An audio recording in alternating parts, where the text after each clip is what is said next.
وہ فیملیز جن میں بہت زیادہ کنزرویٹو قسم کا ماحول ہے اور وہاں پر جو خواتین ہیں وہ بہت بری طرح سے متاثر ہوتی ہیں۔ آج اس ویڈیو میں ہم بات کریں گے کہ جو کنزرویٹو فیملیز ہوتی ہیں ان میں خواتین کس طریقے سے متاثر ہو رہی ہوتی ہیں۔ کنزرویٹو فیملیز میں یوزلی کیا ہوتا ہے کہ آپ کو کسی قسم کا کوئی فیصلہ کرنے کی اجازت نہیں دی جاتی۔ خواتین کے ساتھ عموماً یہ ہوتا ہے کہ ان کو گھر سے باہر نکلنے کی اجازت نہیں ہوتی، کوئی بھی اپنا فیصلہ نہیں سنا سکتی، اپنے ایموشنز کو، اپنے احساسات کو اظہار نہیں کر پاتی۔ تو جب ایسے گھر میں جہاں ان کو اس طرح کی تمام پابندیوں کو فیس کرنا پڑتا ہے تو خواتین بہت زیادہ قید فیل کرتی ہیں، اس طرح سے ان کے ایموشنز مکمل طور پر دب جاتے ہیں۔ جبکہ فیمیل ایموشنلی ایکسپریسو بنائی گئی ہے، جب وہ اپنے چیزوں کا اظہار ہی نہیں کر پائے گی تو وہ ہر وقت فرسٹریٹڈ رہے گی، ہر وقت ذہنی بیماریوں کے ساتھ مبتلا رہے گی، جیسا کہ انزائٹی اور ڈپریشن کا وہ شکار رہتی ہیں۔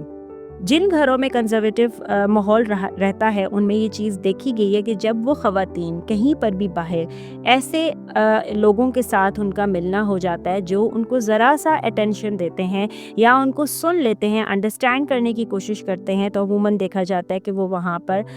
تعلق قائم کرنے میں اپنی پہل کر لیتی ہیں اور اس کی وجہ سے بہت برے اثرات ان کو اپنی زندگی میں اٹھانے پڑتے ہیں۔ یہاں پر میں ایک میسج دینا چاہوں گی کہ اپنے گھر کے اندر خواتین کو پراپر طریقے سے آپ ان کے حقوق کا خیال رکھیں، ان کو سمجھنے کی کوشش کریں اور انہیں بھی فیصلے میں ان کا ایک رائے لینے کی کوشش کریں تاکہ انہیں ایک امپورٹنس فیل ہو۔ جب آپ ایک کنزرویٹو ماحول گھر میں رکھیں گے تو ان خواتین کو ایک انڈیپینڈنس فیل نہیں ہوگی اور ان کی کوئی بھی آئیڈینٹی جب نہیں بنے گی اور اپنے ہی گھر میں رہتے ہوئے وہ ایک اچھے ایموشنز فیل نہیں کر پائیں گی، تو وہ جب باہر انہیں کوئی بھی اٹینشن ملے گی تو وہ اس کو بہت جلدی اڈیپٹ کرنے کی کوشش کریں گی، اس کو ایکسیپٹ کر لیں گی، جس کی وجہ سے آپ کو بعد میں بہت زیادہ ذلت کا بھی سامنا شاید کرنا پڑ جائے۔ تو اس چیز کو اوائڈ کریں اور ان کے حقوق کا بھی خیال کریں۔